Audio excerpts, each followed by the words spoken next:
os que pretendem transformar o próximo de um dia para o outro a golpes verbais, os que descobrem pareceres inteligentes e bons conselhos para todas as pessoas, distraídos dos problemas que lhes são próprios, os que colocam a mente em outro mundo, de maneira absoluta, sem atender aos deveres do mundo em que respiram, os que permanecem incessantemente preocupados em se defenderem, os que fazem 10 projetos maravilhosos por dia, sem concretizar nenhum deles em 10 anos, os que reconhecem a grandeza das verdades divinas, mas que jamais dispõem de tempo para cultivá-las em favor da própria iluminação,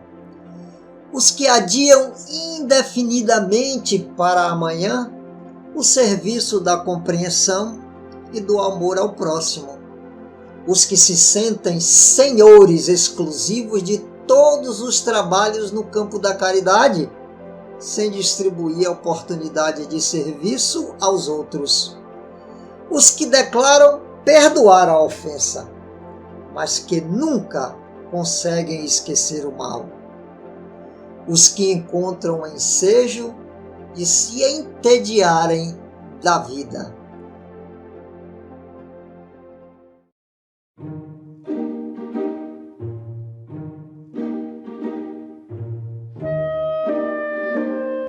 Senhor, ensina-nos a trilhar a luminosa estrada do auxílio.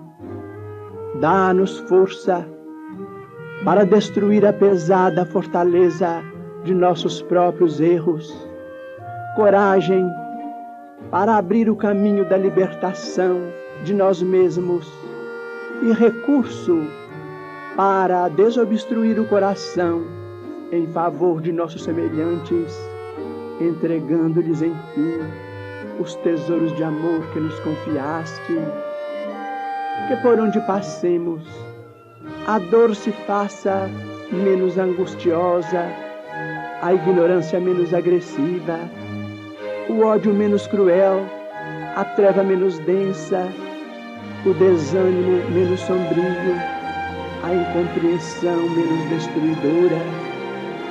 Se não possuímos ainda bens positivos com que possamos enriquecer a jornada terrestre, ajuda-nos a diminuir os males que nos rodeiam, que em Teu nome distribuamos fraternidade e renovação, usando com alegria os dons sublimes e invisíveis do silêncio, da compreensão e da renúncia. Senhor, que nos ensinaste sem palavras as supremas lições da simplicidade na manjedoura e do sacrifício na cruz, indicando-nos assim o roteiro da construção espiritual e da ressurreição divina. Orienta-nos o passo incerto e ampara-nos os propósitos santificantes, para que a Tua vontade misericordiosa e justa se faça em nós, por nós e para nós, hoje e sempre, onde estivermos, assim seja.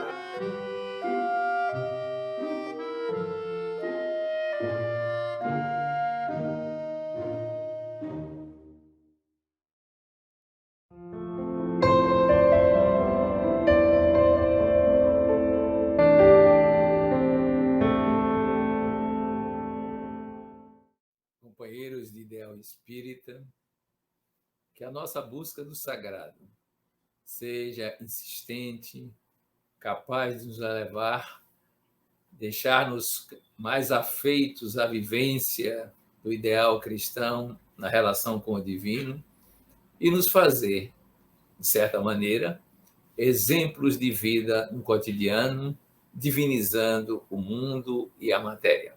Esse é o nosso propósito. Saudações a todos os internautas que nos acompanham e que a inspiração chegue para todos nós. Vamos lidar hoje com um tipo de concepção relativa a Deus, a divina providência. Nós lemos no Livro dos Espíritos que as orações servem para pedir, para agradecer, para louvar. Vamos tocar esse ponto relativo ao nosso trabalho com Deus, o pedir. E o que é que acontece na prática? Como é que funciona a lei de Deus em relação aos pedidos? E como podemos obter a resposta e assim nos aproximarmos dessa intimidade que necessitamos com a divina providência? Em primeiro lugar, recordamos um episódio que está na literatura espírita chamado o Momento Especial de André Luiz, quando começa a experienciar a vida após morte, descrita em Nosso Lar, o livro que é muito conhecido. O que acontece? Depois de perambular por zonas intensas de sofrimento, que são zonas conscienciais, com as suas projeções ideoplásticas, porque o pensamento molda a matéria, ele, em desespero, lembra-se de Deus. Nunca foi muito ligado no mundo material a esse tipo de situação, mas nesse instante, na angústia existencial que está vivendo, ele então implora a Deus que, de alguma sorte, o encare como também seu filho. Como diziam os religiosos da sua época, ele, de certa forma, tinha um comportamento típico da condição materialista. E quando ele, naquela angústia, com um sentimento intenso de sofrimento, faz esse apelo, de imediato chega alguém e ele começa a perceber, um velhinho simpático, que diz que confie, que é hora de sair daquele sofrimento, que ele vai ser ajudado. Resposta no mundo espiritual, portanto, entre os desencarnados, imediata da providência divina. Chama-nos a atenção a necessidade aí de merecer. Enquanto ele não fez por merecer a ajuda, ela não podia atingi-lo. Não podia trazer-lhe qualquer mérito ou qualquer auxílio pelo simples fato de que não havia um mínimo de sintonia. Não é que Clarencio, o personagem, o velhinho que aparece, estivesse alheio a tudo aquilo. Mas mesmo ele estando presente, era visto, entre aspas, por um cego. Não era visto. Pois bem, esse merecimento faz parte, então, da primeira etapa dos nossos pedidos. É preciso que estejamos sintonizados com a lei de Deus, com o estágio evolutivo e a manifestação da nossa consciência necessária para que o merecimento se estabeleça. O segundo aspecto dessa busca do transcendente no ato de pedir é ter experimentado tudo o que foi possível com as nossas próprias forças.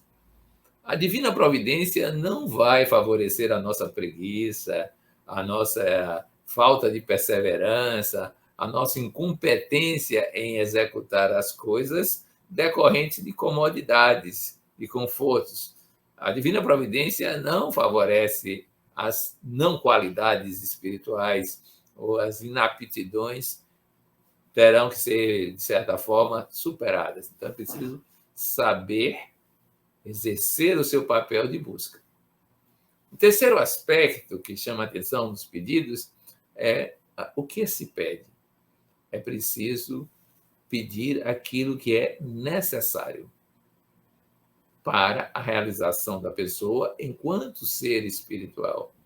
É claro que isso inclui, muitas vezes, coisas materiais, até porque o reino dos céus buscado e a sua justiça garante o reino da terra, como se apreende nas lições do Evangelho. Mas a gente precisa ter essa noção que há uma necessidade real, concreta, que vai atender não simplesmente a caprichos pessoais, mas a demandas evolutivas da própria pessoa. Isso é fundamental para se trabalhar essa questão da resposta. Além disso, é preciso pedir com submissão e fé. Não há lugar para presunçosos, vaidosos, orgulhosos. Nesses pedidos não funcionam. E a fé significa você estar num estado de espírito que lhe permite ter a confiança de que a resposta virá. Se você pede como descrente, a resposta não será positiva. Não mobiliza as energias intercessórias para alcançar esse resultado que você deseja de alguma maneira. Então, analise os seus pedidos, verifique como você pede e veja se segue essa trilha. A resposta virá, mas há um dado importante. É preciso saber escutar a resposta. Ouvir a voz de Deus, entre aspas, simbolicamente, e que vai chegar por outras pessoas, por outras circunstâncias, por influências espirituais as mais variadas. Então, buscando Deus como providência divina, aprenda a pedir. E o apóstolo indagou: Mestre, será que Deus nos ouve todas as orações? Como não, Pedro? Respondeu Jesus solicitamente. Desde que começou a raciocinar, observou o homem que, acima de seus poderes reduzidos, havia um poder ilimitado que lhe criara o ambiente da vida. Todas as criaturas nascem com tendência para o mais alto e experimentam a necessidade de comungar com esse plano elevado, donde o Pai nos acompanha com seu amor. Todo justiça e sabedoria, onde as preces dos homens o procuram sob nomes diversos. Acreditaria, Simão, que em todos os séculos da vida humana recorreriam as almas incessantemente a uma porta silenciosa e inflexível se nenhum resultado obtivessem? Não tenhas dúvida, todas as nossas orações são ouvidas. No entanto, exclamou de maneira respeitosa o discípulo: se Deus ouve as súplicas de todos os seres, por que tamanhas diferenças na sorte? Por que razão sou obrigado a pescar para prover a subsistência, quando Levi, ele ganha bom salário no serviço dos impostos com a sabedoria dos livros? Como explicar que Joana disponha de servas numerosas quando minha mulher é obrigada a plantar e a cuidar da nossa horta? Jesus ouve atento essas suas palavras e retrucou: Pedro, precisamos não esquecer que o mundo pertence a Deus e que todos somos seus servidores. Os trabalhos variam conforme a capacidade do nosso esforço. Hoje pescas, amanhã pregarás a palavra divina do Evangelho. Todo trabalho honesto é de Deus. Quem escreve com a sabedoria dos pergaminhos não é maior do que aquele que traça a leira laboriosa e fértil com a sabedoria da terra. O escriba sincero, que cuida dos dispositivos da lei, é irmão do lavrador bem-intencionado, que cuida do sustento da vida. Um cultiva as flores do pensamento, outros as do trigal, que o Pai protege e abençoa. Achas que uma casa estaria completa sem as mãos abnegadas que eles varrem os detritos? Se todos os filhos de Deus se dispusessem a cobrar impostos, quem os pagaria? Vês, portanto, que antes de qualquer consideração é preciso santificar todo o trabalho útil, como quem sabe que o mundo é a morada de Deus. O discípulo ouve aquelas explicações judiciosas e, confortado com os esclarecimentos recebidos, interrogou: Mestre, como deveremos interpretar a oração? Em tudo, elucidou Jesus, deve a oração constituir o nosso recurso permanente de comunhão ininterrupta com Deus. Nesse intercâmbio incessante, as criaturas devem apresentar ao Pai, no segredo das íntimas aspirações, os seus anelos e esperanças, dúvidas e amargores. Essas confidências lhes atenuarão os cansaços do mundo, restaurando-lhes as energias, porque Deus lhes concederá de sua luz. É necessário, portanto, cultivar a prece para que ela se torne um elemento natural da vida, como a respiração. É indispensável conheçamos o meio seguro de nos identificarmos com o nosso Pai. Senhor, tenho procurado por todos os modos manter inalterável a minha comunhão com Deus, mas não tenho alcançado o objetivo de minhas súplicas. E que tens pedido a Deus? Interrogou o mestre, sem se perturbar. Tenho implorado a sua bondade, que aplane os meus caminhos com a solução de certos problemas materiais. Jesus contemplou longamente o discípulo, como se examinasse a fragilidade dos elementos intelectuais de que podia dispor para a realização da obra evangélica. Contudo, evidenciando mais uma vez o seu profundo amor e boa vontade, esclareceu com brandura e convicção: Pedro, enquanto oras pedindo ao Pai a satisfação de teus desejos e caprichos, é possível que te retires da prece de maneira inquieta e desalentado. Mas, sempre que solicitares as bênçãos de Deus, a fim de compreenderes a sua vontade justa e sábia a teu respeito, receberás pela oração os bens divinos do consolo e da paz. O apóstolo guardou naquele momento o silêncio e demonstrou haver, afinal, compreendido.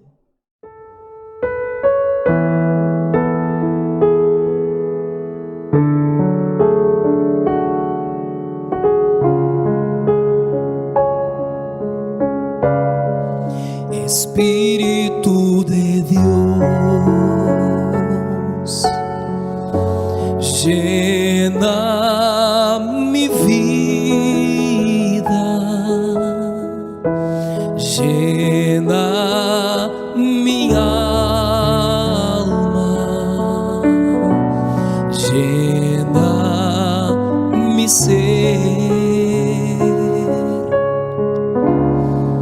Espíritu de Dios, llena mi vida, llena mi alma, llena mi ser. Y lléname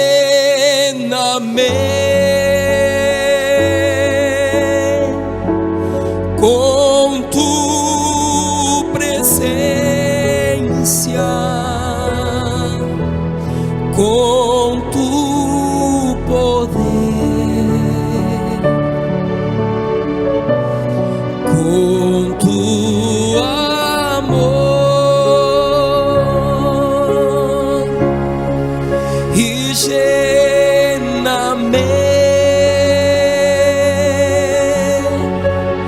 con tu presencia, con tu poder, con tu amor.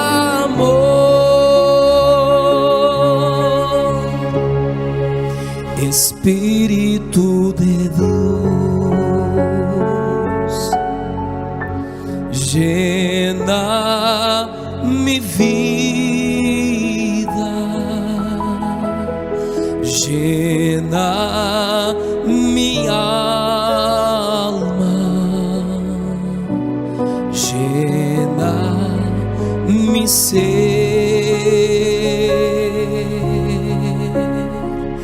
Espíritu de Dios, llena mi vida, llena mi alma, llena mi ser. Y lléname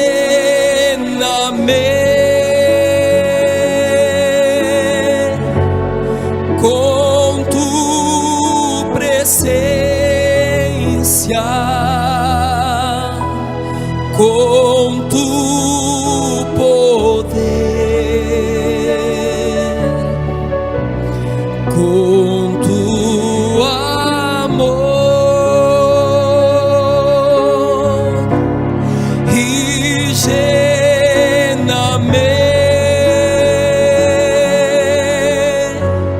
Con tu presencia,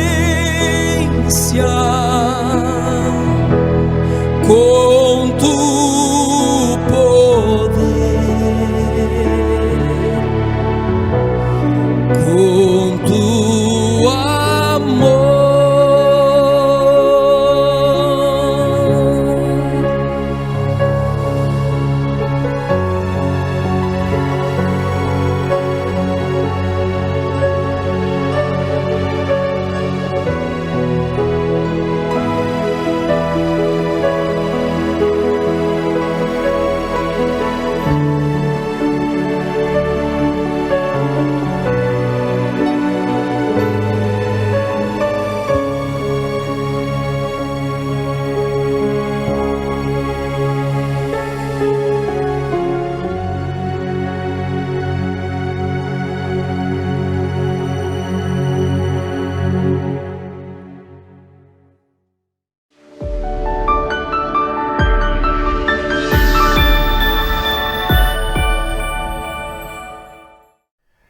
Qual terá sido o maior presente que Deus deu à criatura humana?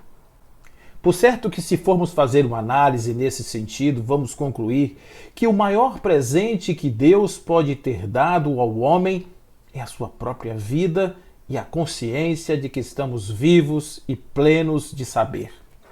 Porém, esta consciência que nós recebemos por infusão divina, esta consciência que é natural da espécie humana, leva-nos a reflexões, e uma das mais importantes é qual o significado da vida que recebemos de Deus.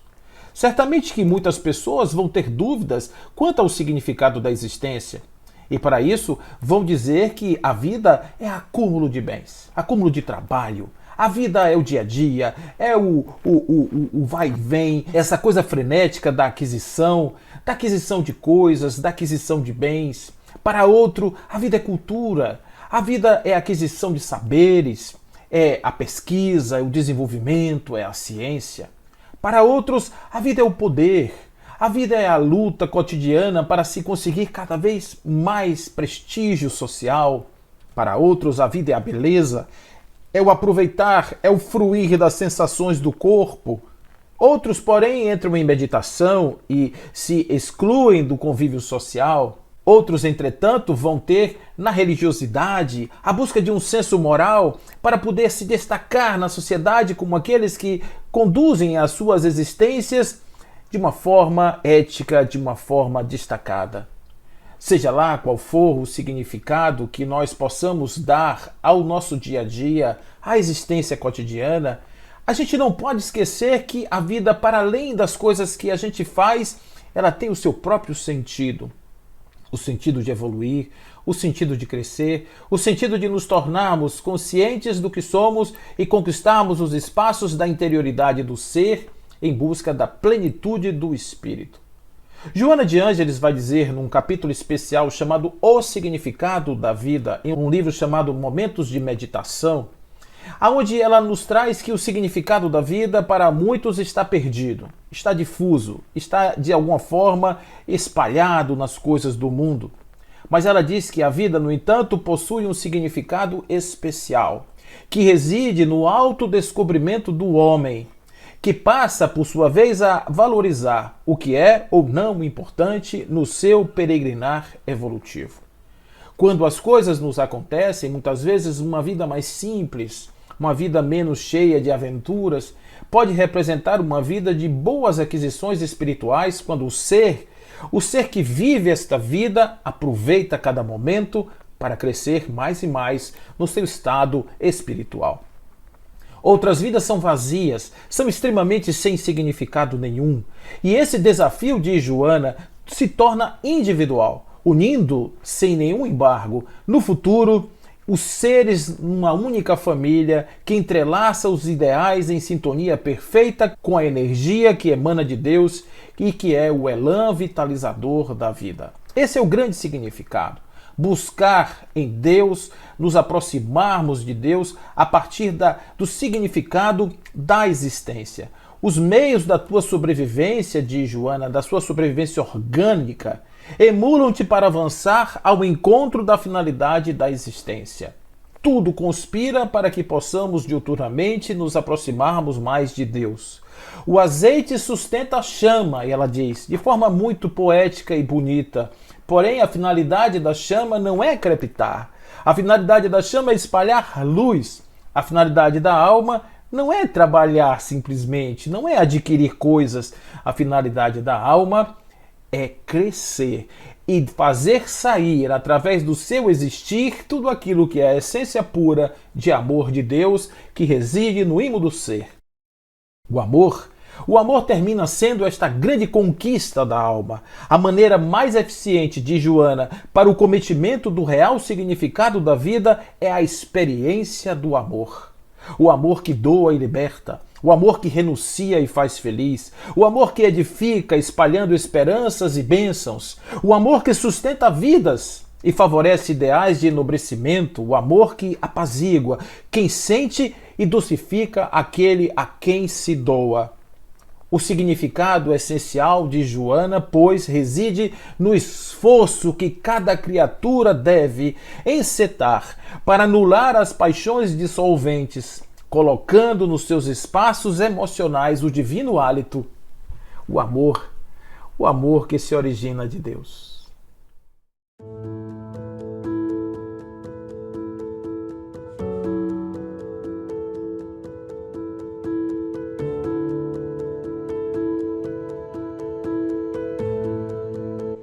Quando reencontrei o meu amigo Custódio Saquarema na vida espiritual, depois da efusão afetiva de companheiros separados desde muito, a conversa se dirigiu naturalmente para comentários em torno da nova situação.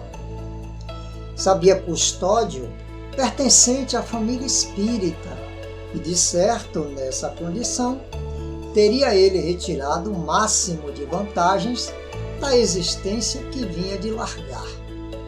Pensando nisso, arrisquei uma pergunta na expectativa de sabê-lo com excelente bagagem para o ingresso em estâncias superiores. Saquarema, contudo, sorriu de modo vago e informou com a fina autocrítica que eu lhe conhecia no mundo. Ora, meu caro, você não avalia o que seja uma obsessão disfarçada, sem qualquer mostra exterior. A Terra me devolveu para cá na velha base do ganhou, mas não leva. Ajuntei muita consideração e muito dinheiro. No entanto, retorno muito mais pobre do que quando parti no rumo da reencarnação. Percebendo que não me dispunha a interrompê-lo, continuou. Você não ignora que renasci no lar espírita, mas, como sucede à maioria dos reencarnados, trazia comigo, jungidos ao meu clima psíquico, alguns sócios de vícios e extravagâncias do passado, que sem o vínculo da carne se valiam de mim para se vincularem às sensações do plano terrestre, qual se eu fora uma vaca habilitada a cooperar na alimentação e condução de pequena família. Creia que, de minha parte, havia retomado a charrua física, levando excelente programa de trabalho que, se atendido, me asseguraria precioso avanço para as vanguardas da luz. Entretanto, meus vampirizadores, ardilosos e inteligentes, agiam à socapa, sem que eu, nem de leve, lhes pressentisse a influência. E sabe como? Através de simples considerações íntimas, prosseguiu Saquarema desapontado. Tão logo me vi saído da adolescência, com boa dose de raciocínios lógicos na cabeça, os instrutores amigos me exortaram por meus pais a cultivar o reino do espírito, referindo-se a estudo, abnegação, aprimoramento. Mas dentro de mim, as vozes de meus acompanhantes surgiram na mente como fios d'água fluindo de minadouro, propiciando-me a falsa ideia de que eu falava comigo mesmo. Coisas da alma, Custódio? Nada disso. A sua hora é de juventude, alegria, sol. Deixe a filosofia para depois. Decorrido algum tempo, bacharelei-me. As advertências do lar se fizeram mais altas, conclamando-me ao dever.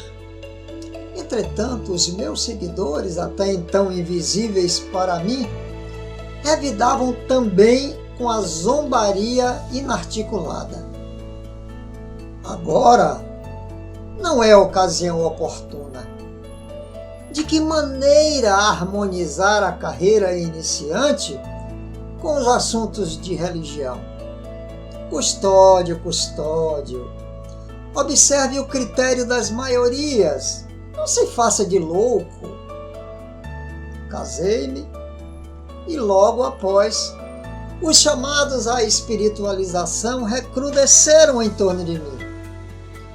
Meus solertes exploradores, porém, comentaram vivazes: não ceda, Custódio.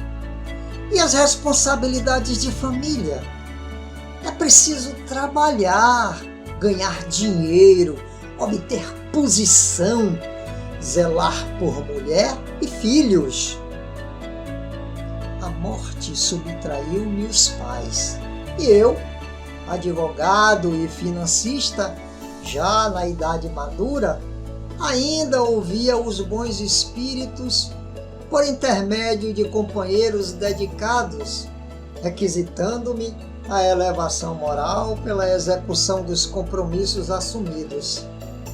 Todavia, na casa interna, se empoleiravam os argumentos de meus obsessores inflexíveis.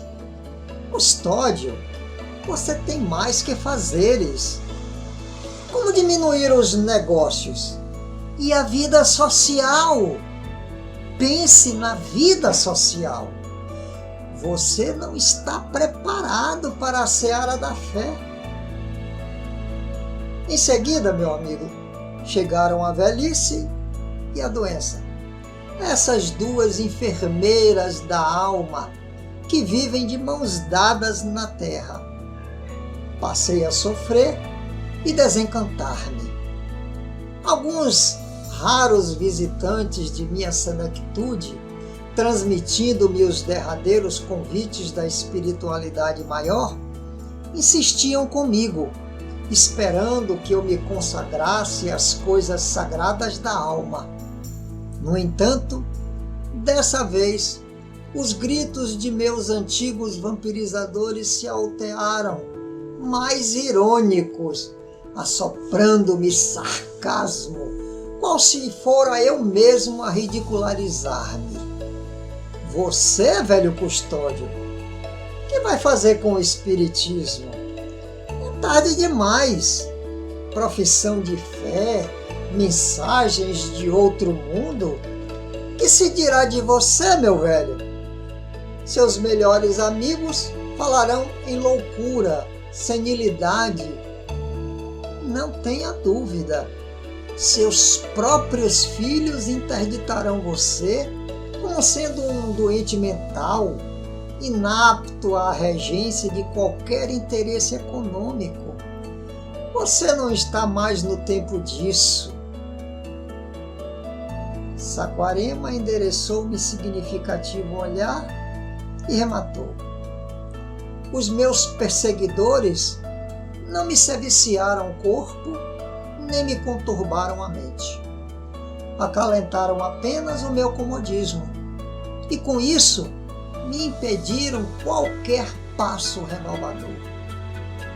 Volto da terra, meu caro, imitando o lavrador endividado e de mãos vazias, que regressa de um campo fértil, onde poderia ter amealhado inimagináveis tesouros. Sei que você ainda escreve para os homens, nossos irmãos. Conte-lhes minha pobre experiência.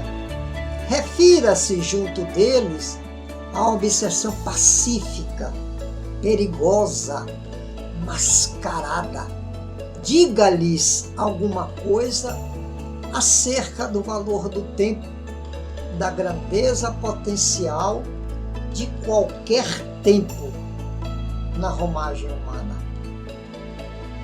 Abracei Saquarema, de esperança voltada para tempos novos, prometendo atender-lhe à solicitação. E aqui lhe transcrevo um ensinamento pessoal que poderá servir a muita gente, embora guarde a certeza de que, se eu andasse agora reencarnado na Terra e recebesse de alguém semelhante lição, talvez estivesse muito pouco inclinado a aproveitá-la.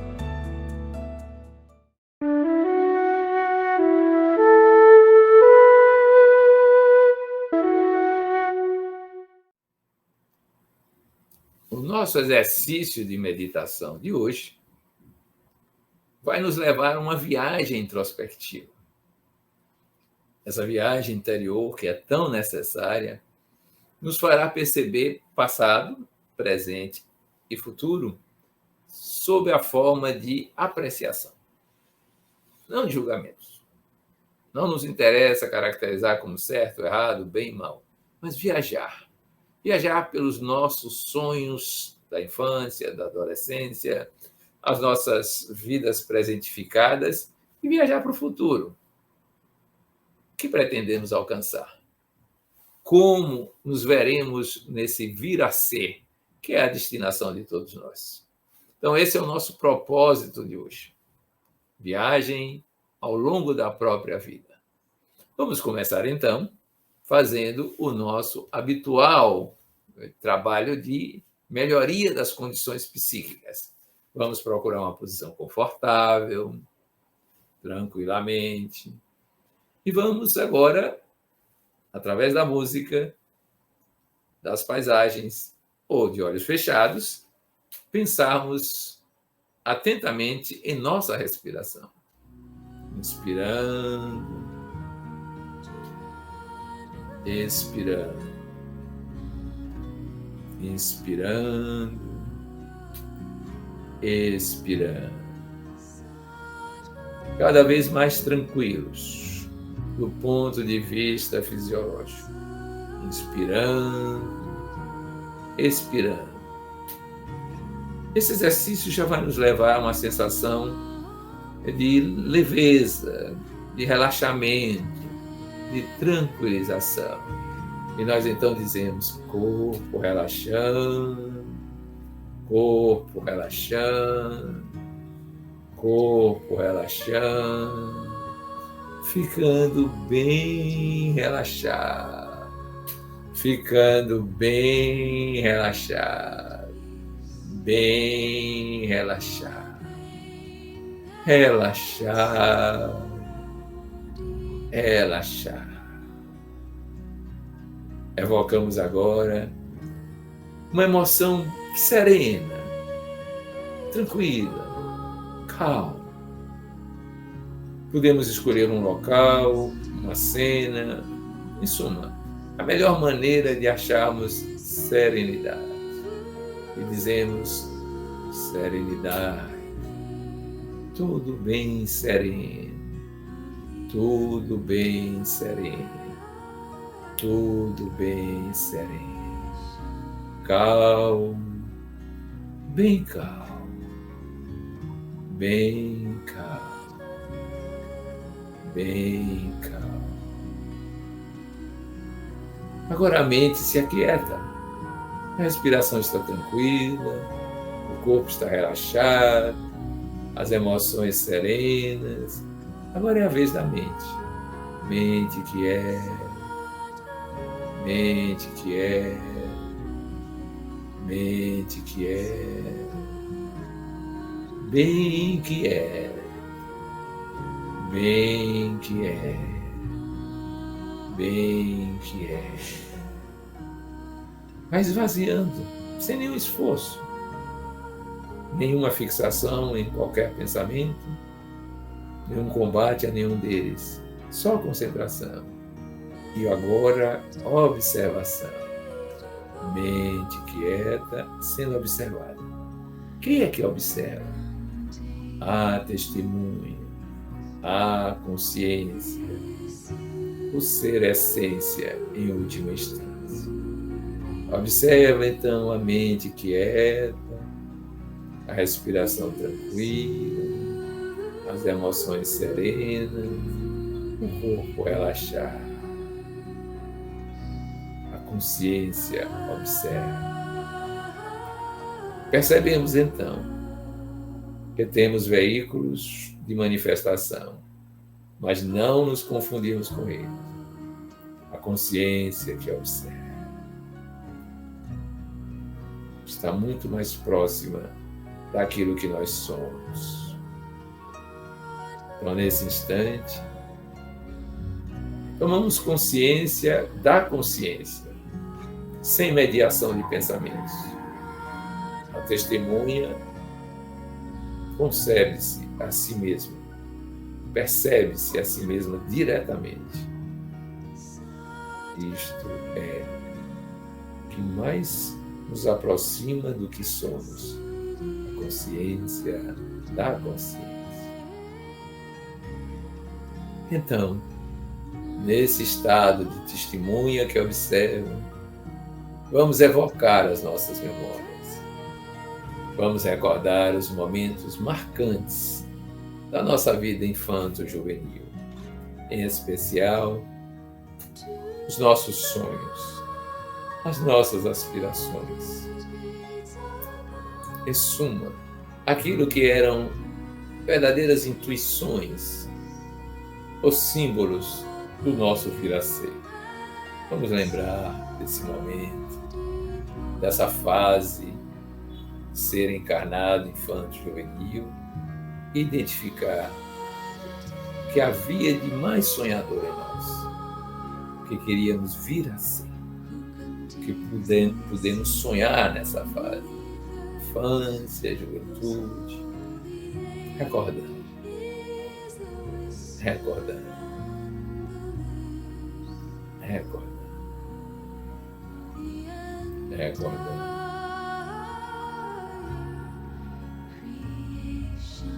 lições que nos marcaram, que vieram de livros, de pessoas, de contatos espirituais,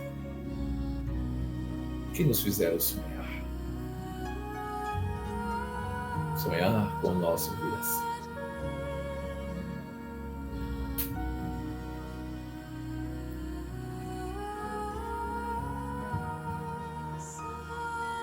Agora passamos adiante.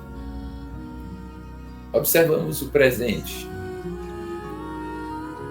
Como muita coisa já aconteceu, nossas experiências já se acumularam, nossas aptidões em larga escala foram construídas, estão expressas. Nos perguntemos: os sonhos foram realizados? Já alcançamos o seu ápice? Caminhamos na direção deles nessa trajetória da juventude até a idade atual? O que fizemos dessas grandes aspirações, desses sonhos? Examinemos, apreciemos este instante.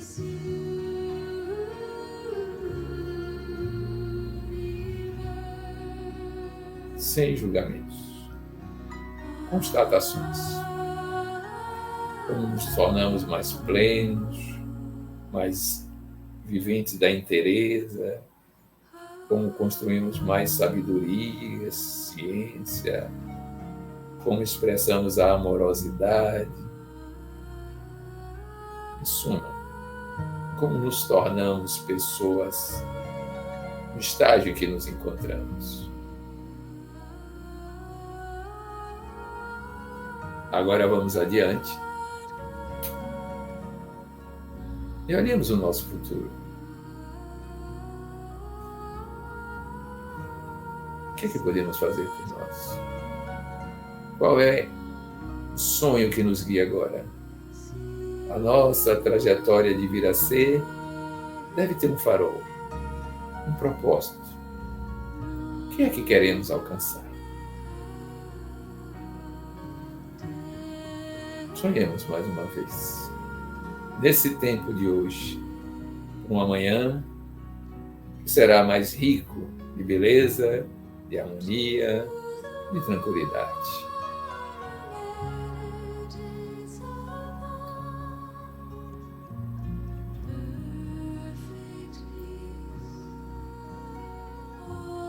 Criemos a sua imagem ideoplástica.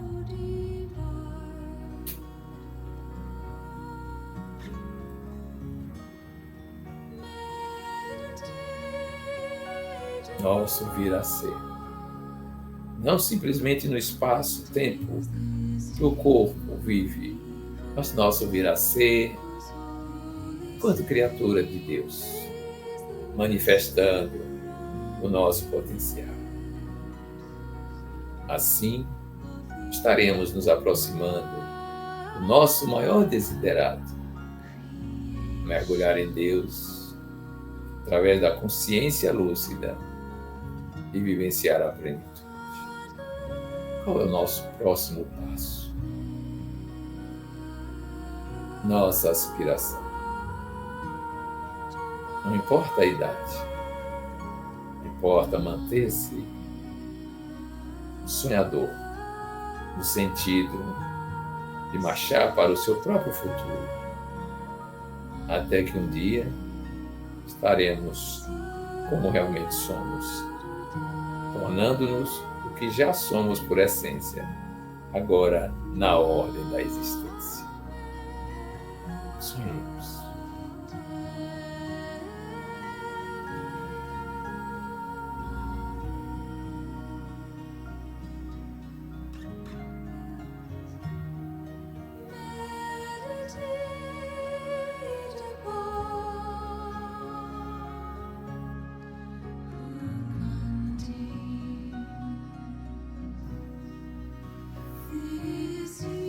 Voltemos então ao nosso estado de vigília para dar prosseguimento às nossas reflexões, observações, sempre buscando o sagrado.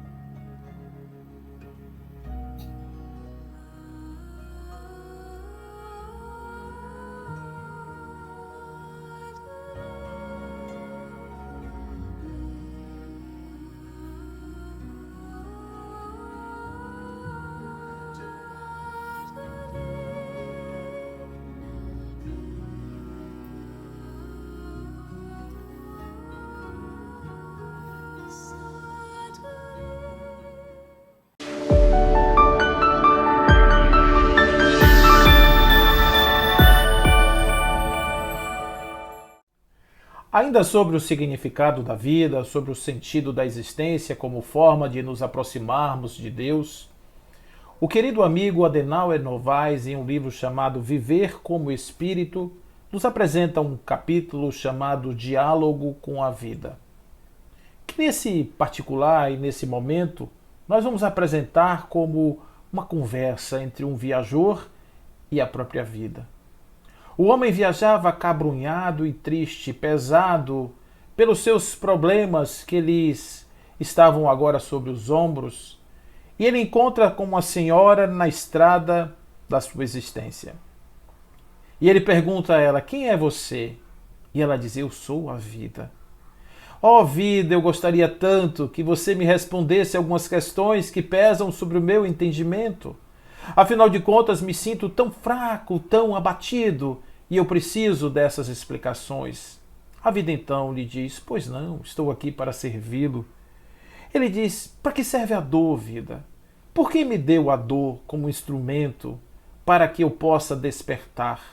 Bem, disse você, nesse instante, a dor é como um sinal de que algo em sua existência não está bem. Eu te concedo a dor para que você possa prestar atenção naqueles pontos da existência que merecem, naquele momento, atenção especial. Se não fosse a dor, como você saberia a hora de mudar o rumo da sua pegada, dos seus passos? Como você poderia imaginar estar alterando o sentido da existência se não houvesse ali algo que lhe sinalizasse que o sentido não está bom, que as coisas não estão funcionando bem? E quando os obstáculos aparecem, vida, são tantos obstáculos que você me oferece, para que servem os obstáculos? Não poderiam ter sido a minha vida mais simples? Os obstáculos são instrumentos de superação. Os obstáculos são colocados para que você encontre em estratégias especiais formas de contorná-los e retirá-los do seu caminho.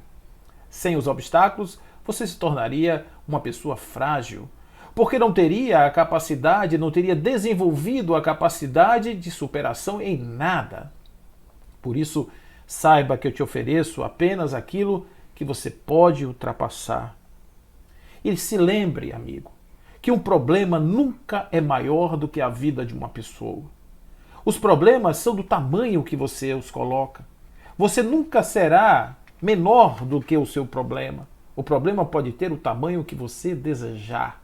Olhe corretamente e atribua valor certo às coisas para que você possa então desenvolver mecanismos de superação com suas próprias forças. E isso vale para tudo.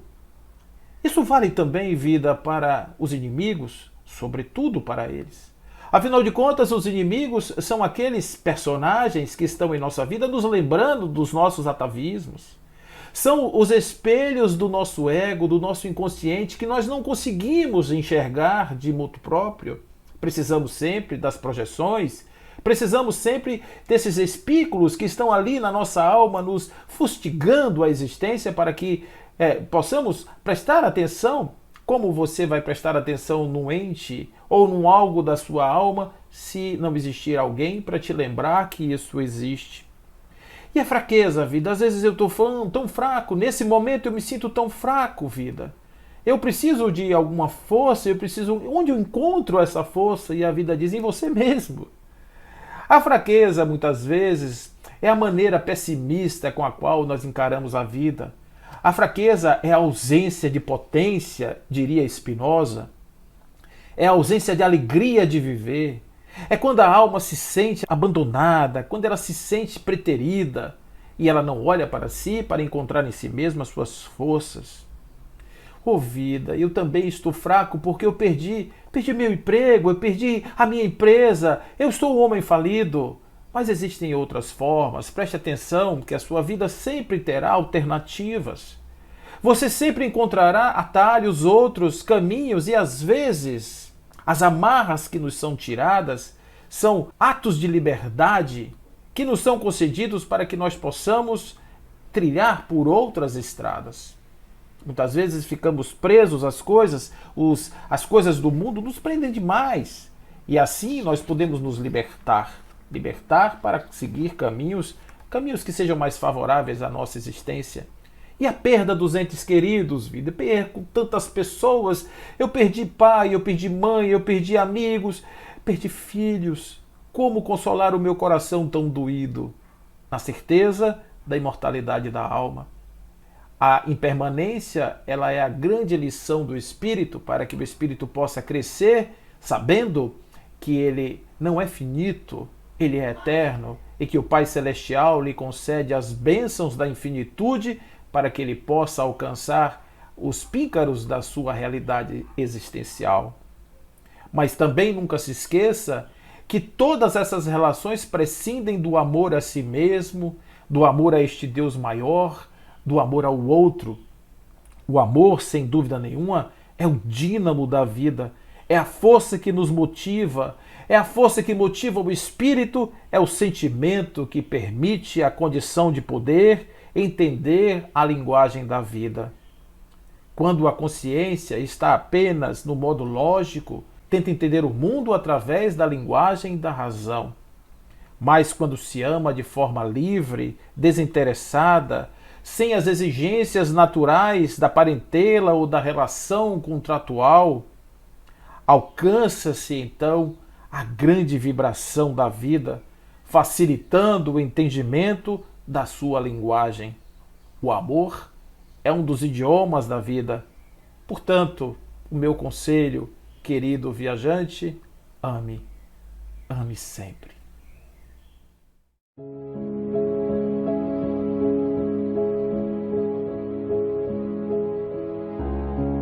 Senhor, eu te agradeço, não somente as horas boas da felicidade, em que o meu coração tranquilo e crente dá-se ao louvor que te bendiz.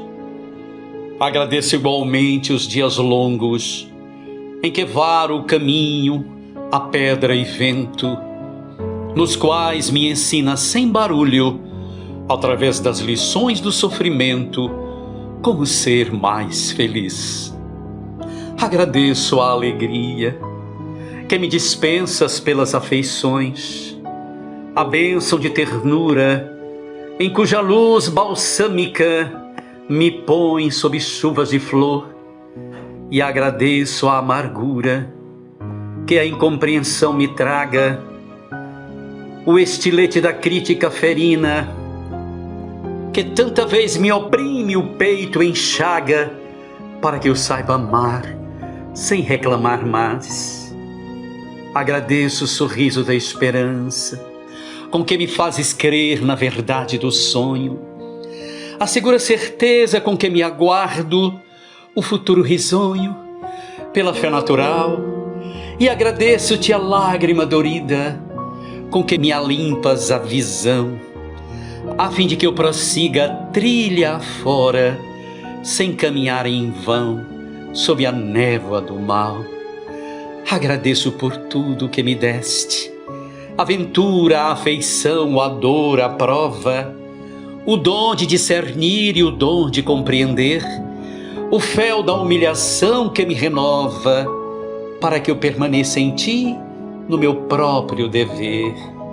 Mas rogo-te, Senhor, quando me veja sob a perseguição e o sarcasmo das trevas, no exercício do bem, não me deixes perder a paz a que me elevas, nem me deixes ferir ou condenar ninguém.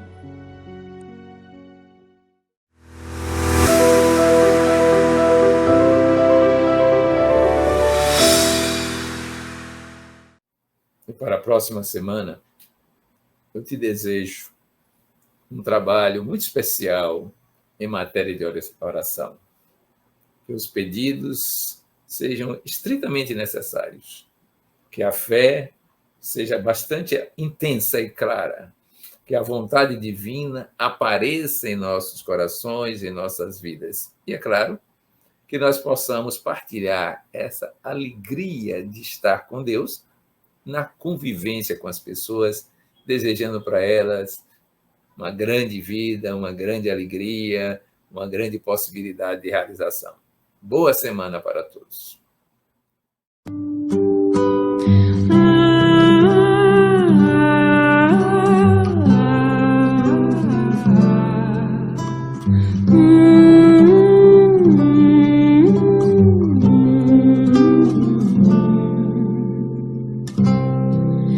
te desejo vida, longa vida. Te desejo a sorte de tudo que é bom, de toda alegria ter a companhia, colorindo a estrada em seu mais belo tom. Eu te desejo a chuva na varanda, olhando a roseira pra desabrochar, e dias de sol pra fazer os teus planos nas coisas mais simples que se imaginar. E dias de sol pra fazer os teus planos nas coisas mais simples que se imaginar.